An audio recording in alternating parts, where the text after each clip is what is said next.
Calls to stop the mandatory super increase. Let's have a look. Hello everyone, Florian.heise here, and welcome to another episode of HeiseSays. I've got my morning stein of coffee, and I thought we'd have a look at this news.com.au article because it's discussing calls to stop the increase to super. Now, super, I think the increase has been put on hold at the moment, and over the next few years, it's going to go up. And you got to think about it. Wow, more money for people. But most people are on a package, and that package includes their super. So what will happen is, for businesses, to avoid increasing their costs, your package will stay the same, but just your take-home pay will reduce, and your super, instead of being about 9.5% or 10%, will go up to 12%. So that means there'll be less money that people have access to, less money that people can spend, more money in the hands of the financial institutions, more money in the hands of the retail and union-controlled super funds that can invest it and spend it to help for your retirement, but less money that people can control themselves directly. Here's the thing. I understand the whole argument of it. I appreciate the benefits of it to help people save and get tax advantages. But the mandatory nature of it is my greatest frustration and concern, particularly that it's going up. And most people won't realize this will actually be a hit to their take-home pay. Sure, people, on the lower income, their minimum wage will go up, but we're not just talking about them. How many of them don't even have enough to actually retire on to make a significant difference? And, having increases when we're about to hit the first recession in nearly 30 years. 30 years, this is going to have an impact on business. I can tell you, I've done the figures. We looked at the difference in hiring someone here in Australia in a junior role, where you could get someone overseas remotely much cheaper. The problem is all of these interventions in the market are going to incentivize people offshoring. And we competed with big firms. We couldn't match their fees. We were a small little operation here. Big architecture firms in the city, and they had offices doing all of the grunt work overseas. And the biggest issue is the skills loss. When you enter a profession, architecture for one, you've got to learn how to draft, draw, solve problems. When that's all sent overseas, it's going to be a problem for the next generation coming up.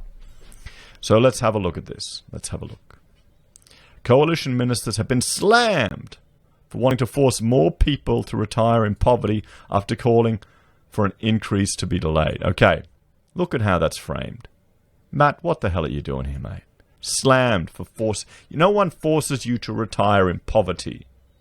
No one forces you to do that. It's your own life choices that do. I guess the government limits your ability to control. They want to limit your ability to control your own money, to make your own investment decisions. Some people might rather have a completely paid off house and then start investing and saving. Sure, they may not have as much money in the end, but they won't have 30 years of stress, will they?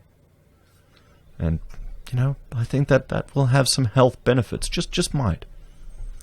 Labour has accused coalition MPs of lobbying for a delay in raising the superannuation guarantee, of trying to force more people to retire into poverty. I find that ironic, considering the Labour politicians made this mandatory, locked up a big portion of people's money.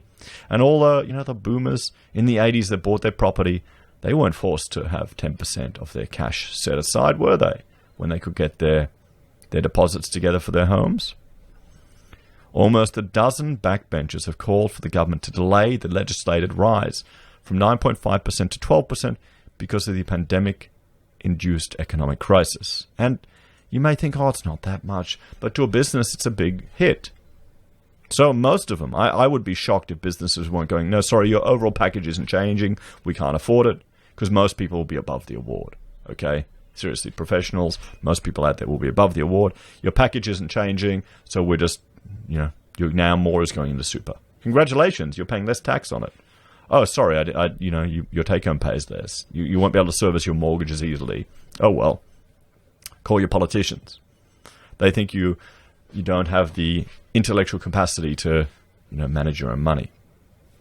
Senior opposition frontbencher Tanya Plibersek said it continued the trend of Liberals and Nationals looking to smash superannuation. I mean, that's funny. I lost a lot of respect for her ever since she publicly put forward Labor's belief in these artificial fantasies like the wage gap. They don't seem to understand it's an earnings gap, and usually due to people's decisions. But they don't want you to have decisions. They want their the finance industry to control more of your money. And here's the thing: how many people are putting that extra money already into maybe a Vanguard fund, or they're buying their own shares? They're doing their own financial decisions with it. It's just one more way of ensuring people retire in poverty, she told the ABC on Monday.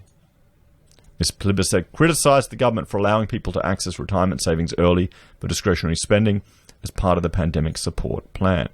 That's the thing. They don't want you to access your own money, everyone. And who's to say what's discretionary? Who's to say? And I did a video on this before where we went through, people were gambling away their super, and you saw the numbers. They weren't that high compared to people doing sensible things with it. Or just keeping it as an emergency because they're worried and afraid. This government does not know how to look after people's retirement savings, and it's a recipe for disaster for many, many Australians, she said. Okay, so if the government doesn't know how to look after it, maybe that's more an argument against forcing people to have more money locked away in it. 10 MPs have told The Age and the Sydney Morning Herald that small and medium-sized businesses cannot afford a higher rate of compulsory super. Yes, they can't. They cannot. It's that simple. I can tell you now, if we were still employing people and Rachel told me about this because she'd handle all this stuff, I'd say we're not changing the packages. We're going to reduce our impact as much as possible, particularly now with tough times ahead. What do you think that'll do to your staff when all of a sudden they start getting paid less? Because a lot of them, particularly the younger ones, they don't even think about their super. They don't even see it. They just see the how much they get to spend. Liberal MP Tim Wilson said increasing the guarantee would cost jobs and wages. Yep, he's right. It will. It will. It's the same thing as increasing the minimum wage. We looked at that before. It will have an effect on employment. It's artificially putting up the cost of employment, of employing people. If we go down this path at this time, it will increase unemployment, he told Sky News. If it's a choice between increasing the superannuation guarantee now and going back to work, I'll back Australians going back to work. He said Labor needed to move away from their puppet masters in industry super funds. Yeah, no, he's right there. I mean, it's once you look into some of these funds, just all the connections there and how much money is involved. I mean, do you want your super being donated to political parties? Legislated super guarantee increases will lift the current rate of 9.5% to 10% from July 21, before edging 0.5 percentage points higher each year until it reaches 12% in July 2025. That's the issue, and you're not, as an employer, you're not going to get any increase in productivity for that money.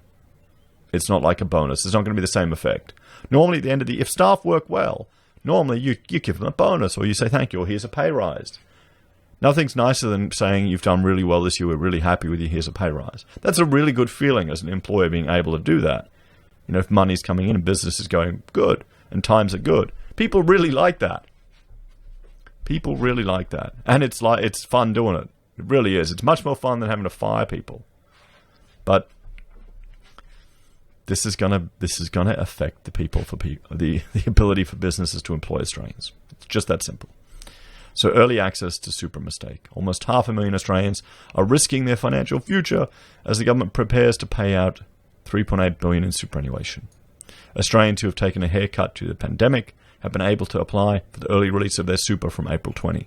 The federal government recently announced retirement funds would be made available to those experiencing financial hardship because of the pandemic crisis. Eligible Australians will be able to grab $10,000 from their super this financial year and a further $10,000 in 2021, with applications being accepted through the ATO. In April, Treasurer Josh Frydenberg announced the ATO office had already approved 456,000 applicants totaling $3.8 billion. And the average withdrawal was around 8,000. So most people, I bet, were just emptying it out. A lot of people didn't even have enough in there to hit the 10 grand. How many do you think are in that category? The ATO has paid out $3 billion to 177,000 businesses employing 2.1 million Australians as part of our cash flow boost measures, which was a measure designed to support businesses, keep people employed, meet their fixed costs by linking these payments to up to $100,000 and a minimum $20,000 to those payrolls. So there you go, everyone. What do you think about this? Do you think the government should delay these increases to super? Or do you think Labor's right and it'll force more people into poverty? Or should more people have control over their own money? Or is just the financial literacy in our nation to such a point that we all need to be babied and taken care of? What do you think, everyone? What do you think? Frankly, I think this is going to mean less take-home pay for people on packages, and it's going to reduce employment. It will. It's an additional cost for businesses for no productivity gain. Welcome to Australia. As always, please let me know your thoughts and opinions in the comments below. Please like, share, and subscribe to the channel. If you're a fan and want to support the content, here there are a few ways you can. Simply commenting and interacting, sharing the channel is a great way to help the channel grow. You can support us financially via joining us on YouTube or Patreon, using our affiliate links at Amazon or eBay or Independent Reserve and Kucoin, buying our merch from HeiseSays, using Gold Pass from the Perth Mint, or supporting us via PayPal. Thanks, everyone. I'll see you in the next episode.